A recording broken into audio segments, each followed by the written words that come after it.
Hey, what's up guys, Pattycakes here. I've had a ton of questions lately about my armor mods and weapon choices on my hunter, as well as the shaders and ornaments used in the thumbnail of my most recent advanced hunter movement guide. In case you haven't seen it yet, I'll link to that video in the description. In this video, I wanted to show you the builds I've been using most frequently in PvP, especially when I'm playing more competitive modes like Trials of Osiris and Survival. These builds are also used during about 90% of my time in the classic mix playlist as well. So let's get into it. I think we should start with clearly the most important part, the fashion game. Everyone knows that fashion is the true endgame of Destiny, and I couldn't believe how many questions I got about my shaders and ornaments in the last hunter video. I'll cover the shaders and ornaments first for those of you who are mostly here just to see that stuff, and then we'll dig into the nitty-gritty details with all the stats and mods used for various weapon setups afterwards. Let's start with my all black shader look first, and then we'll move into the white shader armor setups. So starting with the helmet, I'm using the WORMHUSK crowned exotic helmet with the Gatelord ornament and the Amethyst veil shader. For the gloves, chests, and pants, we're using the Luxe Eververse ornament that's available this season, and the shader with that is the Metro Shift. I really love how these ornaments look. They're some of my favorite looking hunter armor pieces in the history of the Destiny franchise. For the cloak, I'm using the Efrideet's Iron Cloak ornament and Amethyst veil again for the shader.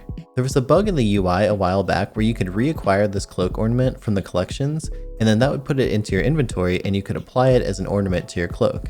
Unfortunately, they've patched that system now, and as far as I know, that cloak is no longer available in-game unless you happen to already have it in your inventory before they made those changes. Hopefully they'll bring it back with the future Iron Banner season because it's one of my favorite looking cloaks in the whole game. This is the armor that I primarily use when I'm sniping, and I like to match the color schemes so I can quickly see if I have the right armor on without having to dig through all the different stats and perks. Okay, so now let's go through my Stompy Hunter shotgun setup that uses more of a white armor look.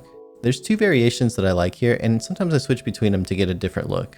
I'll show you both of them quickly. So starting with the helmet, I'm using the Scarin Corvus mask ornament with the Amethyst veil shader. On the arms, I'm using the Luxe ornament again, but this time with no shader. For the chest, I'm using the Luxe ornament with the Gift of the Nine shader from Trials of the Nine. The boots are the exotic hunter armor Stompies with no ornament and using the Metro Shift shader. And finally, the cloak is the Luxe ornament with the Amethyst veil shader. The variation that I like to use on this look occasionally is to swap the helmet for the Luxe ornament and use a Gift of the Nine shader, and then for the cloak I use the Shadows cloak, which comes from the Leviathan raid, and I put an Amethyst veil shader on that. This has always been one of my favorite looking cloaks since the game launched. I'll do my best to include details in the description for how to acquire any of these items in case you're new to the game and you don't have them yet. Some of them unfortunately might not be available to you anymore, so I'll try to include a few alternatives as well. Okay, so now that we've gotten the fashion details out of the way, let's get into the actual mods, perks, and stats that I find most helpful for PvP. I'll cover the armor first and then show you the weapon rolls that I've been using most for each setup. Starting with the sniper build, my first priority for any PvP armor setup is to get 100 recovery. I'll sacrifice nearly anything else in order to get that 100 recovery. It's one of those stats that gets better and better the more you invest into it, all the way up to 100 points. The difference between even 80 and 100 recovery is very noticeable to me in game. Max recovery allows you to get back into fights faster, and with high recovery you can use your dodge and jumping movement abilities to get out of sticky situations and get back to full health super fast. The second priority I have is mobility. Mobility as a hunter directly impacts how fast you can get your dodge back, and it also affects your strafe speed and jump height. I like to get as much mobility as I can, but keep in mind that a lightweight hand cannon like the Dire Promise does add a hidden plus 20 mobility, and sometimes using that you can get away with a little bit less than 100 total mobility. For my helmet, I like to run a recovery mod and enhanced sniper targeting. By the way, the helmet and any other armor that needs a sniper mod will need to be void in order to accommodate those mods. For my gloves, I run a mobility mod with enhanced small arms loader and a sniper rifle loader. By the way, I did some testing recently and confirmed that enhanced small arms loader mods from the seasonal artifacts do seem to reload hand cannons slightly faster than a regular hand cannon loader mod, and they both cost the same 3 energy. I tested 4 different scenarios. The last digit that you see on screen is 1/60th of a second, or in my case 1 video frame, since this video was recorded at 60 frames per second. So here's the results. With enhanced small arms times 2, I got a reload time of 155 at a cost of 6 total energy. With 2 regular hand cannon loader mods, we got a reload time of 202, also with a cost of 6 energy. And stacking 1 enhanced small arms loader and 1 hand cannon loader was right in the middle at 157, also for a cost of 6 energy. And finally, running just a single enhanced hand cannon loader ended up with a time of 202, but at a cost of only 5 energy. So if you can afford an enhanced hand cannon loader mod in your build, it's still the most energy efficient way to get that faster reload, but all the other options are good as well. Back to the armor. On my chest I run a recovery mod and enhanced unflinching sniper aim. On my boots I run a recovery mod and double sniper rifle scavenger. Occasionally I will drop one of those sniper scav mods in order to pick up traction for the hidden plus 10 mobility buff, but I really do like getting those 3 sniper bolts per ammo pickup, especially in modes like Trials of Osiris where that extra sniper bolt can sometimes be what determines who wins the round. For my cloak I run a recovery mod and double remote connection. I tend to get a lot of sniper kills, so I find that running the double remote connection is worth it just to get my super a bit faster. If you're interested in learning more about these mods and how they stack, I made a full video about that kind of stuff a while back. I'll link to it on screen here as well as in the description. If you're newer to sniping and you don't land a whole lot of kills with one yet, you might find it more beneficial to run something like Dynamo or Perpetuation instead. Looking over at the weapons, I've recently moved over to a new role on my beloved, which I'm really enjoying. That's using Snapshot and Moving Target with a fluted barrel, appended mag, and a range masterwork. The extra strafe speed and aim assist from Moving Target is really nice, and I'm starting to slightly prefer it over my QuickDraw sniper options. Fluted barrel here also really helps with the handling since I'm not using QuickDraw on this particular sniper. For longer range maps, I might sometimes switch appended mag over to Accurize just to get a bit more range, but I really do like having 5 bullets in the mag. For my hand cannon, my go-to role lately has been the Dire Promise with Fast Draw IS, Ricochet rounds, Opening Shot, Swashbuckler, and a Handling Masterwork. Since I'm losing out on quick draw my sniper, I like to have my primary weapon with a lot of handling speed so that I can quickly switch, especially in situations where I'm not able to do the quick draw glitch for an insta swap. I'll link you to a good video to check out in the description if you aren't familiar with that particular technique. Swashbuckler is really nice to have because if I do land a melee kill while my hand cannon's out, I can start popping off 90 damage headshots with my Dire Promise, and occasionally they'll give me a 2-tap against people who have just a little bit of damage already. My other favorite legendary hand cannon to use is the spare rations. My best role is extended barrel, light mag, rapid hit, multi-kill clip, and a range masterwork. I think I still slightly prefer the Dire Promise, but it's a really tough choice and they're both excellent weapons. Since my kinetic and energy weapons are both legendary, that also opens up some really fun choices for the heavy slot. I can run the Warcliffe Coil, Tractor Cannon, 1000 Voices, Heir Apparent, or just for fun and quick play, sometimes I even like to use Whisper of the Worm. Moving over to my shotgun build, here's how I typically set up my armor when I'm using a hand cannon.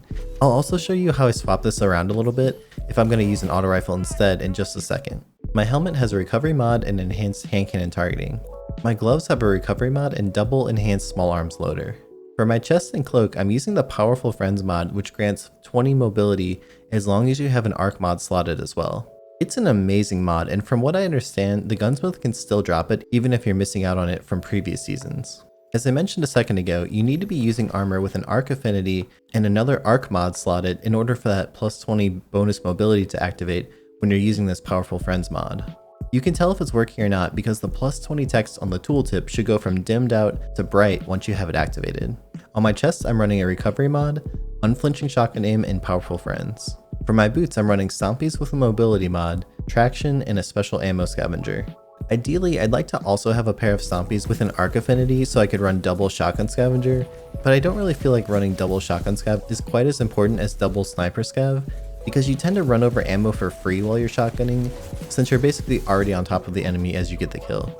With a sniper on the other hand, you need to run over to where the enemy died in order to grab the ammo, and that can be a lot tougher to pull off before someone else grabs the ammo that's on the ground. Keep in mind that since my boots have traction, that's giving me a plus 10 hidden mobility buff that doesn't show up on the character's stat screen. For my cloak, I'm running a discipline mod, pump action, and another Powerful Friends mod. If I want to switch over to WORMHUSK for that extra health bump on dodge, I have a pretty fast way to make that swap happen as well. I just switch my boots to ones with recovery, shotgun scavenger, and another Powerful Friends mod, and then on the WORMHUSK, I would use a recovery mod with enhanced hand cannon targeting just like on my other helmet. This is why Powerful Friends is such an incredible mod. It's giving me a total of 60 bonus mobility on this setup for a cost of only 12 total energy. If you can make it work within your build, it is a ton of free stats. As for my weapons, I tend to run with the same hand cannons as I mentioned previously for the sniping setup, with the addition of sometimes using Thorn when I'm shotgunning. My 3 favorite shotguns currently are the Mindbender's Ambition, Astral Horizon, and the Chaperone. My role for the Mindbenders is Rifled Barrel, Assault Mag, Threat Detector, Quick Draw, and a Range Masterwork. For Astral Horizon, I have Rifled Barrel, Accurized Rounds, Quick Draw, Swashbuckler, and a Range Masterwork.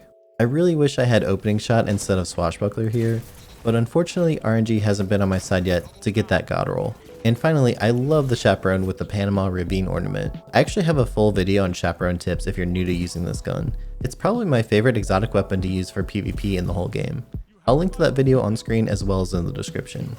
If I'm using either Astral Horizon or the Chaperone, that means I need to find a hand cannon for the energy slot as well. My go-to option here lately has been the Waking Vigil with Steady Hand, High Cal rounds, Opening Shot, Snapshot, and a Range Masterwork. If I feel like using an auto rifle instead of a hand cannon, I just have a few simple armor swaps to make. On my helmet, I'll change over to double enhanced scatter projectile targeting mods for the extra aim assist and aim down sight speed. And on my gloves, I'll change over to 2 of those enhanced auto rifle loader mods from the seasonal artifact. Next season, when some of these seasonal mods go away, I'm going to have to rethink some of these armor mods, but this is what I've been using so far mostly for season 10. As far as my auto rifle choices go, my favorites to use recently are the Suros Regime, Duty Bound, Galliard 42, and the Summoner.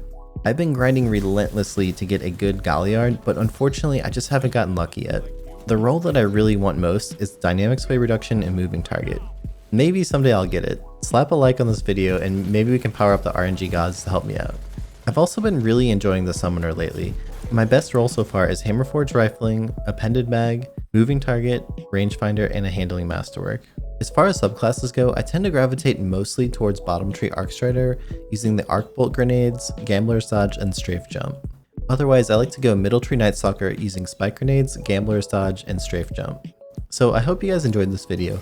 Let me know below in the comments, and I'd be happy to do more gear subs like this one if you think it was helpful. Be sure to subscribe and turn on notifications so you don't miss my next video. And also let me know in the comments what video would you like to see me create next. I stream every Monday, Wednesday, and Friday evenings over on Twitch. You can catch me live at twitch.tv/pattycakespc. I'd love to chat with you while I'm streaming. Also, be sure to join our community Discord. There's a link in the description to check it out. That's all for now. Catch you guys next time.